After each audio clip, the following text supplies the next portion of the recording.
I'm Diane Christensen. I'm a psychosocial counsellor, and that includes bereavement. So what happens, we understand, we talk about palliative care, and you know that it's an integrated team. So we know that people aren't just their physical bodies, but they have emotions, they have a spiritual side, we're social beings as well. When you've been diagnosed with something like a life-threatening illness, you already start to go into grief, anticipatory grief. And it's not just the patient, it's the family as well. Our role is to be with the patient and any emotional issues that come up, and you can imagine there are many. Straight away there's the fear, there are issues of loss, there's regret, there's remorse. And so sometimes the pain, we talk about controlling pain, but sometimes the pain isn't physical pain, it's the emotional pain. So we know if we can deal with that, we can deal with the whole person. And as I said, it's not just the patient, it's the family as well. So once the patient has passed on, the family, that's where the psychosocial bereavement part comes into it, because we continue then with bereavement.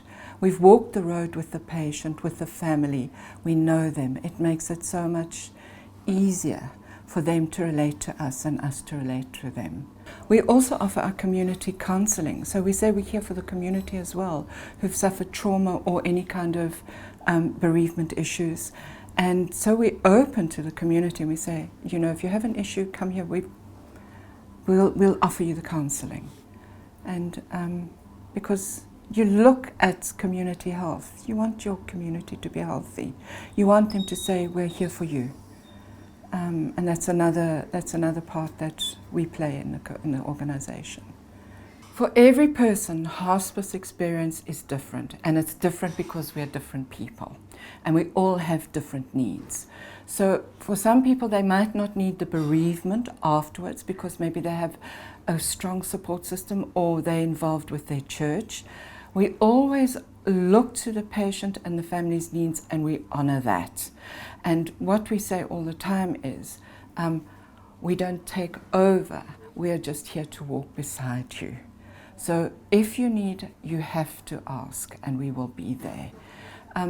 So having said that, everybody is different, so everybody's going to have a different experience from hospice. No two people are the same. Every person is unique, and the biggest thing is they're entitled to their foibles or their likes or their dislikes. And in hospice, the biggest thing is we learn to not take it personally. We understand what they're going through is so huge, we can just imagine. And so if they're angry, if they're frustrated and they scream and they shout, we know not to take it personally. We understand it's not about us. And so that's where our empathy has to come in all the time. And that's where we've got to keep reminding ourselves, because it's easy to feel slighted or hurt. Wow, I was doing so much. And it's easy to go into that space. And that's why all the time we have to remind one another, it's about the patient. Let's get over ourselves. And amongst ourselves, we'll say, put on your big gold brooks, move on. It's not about you.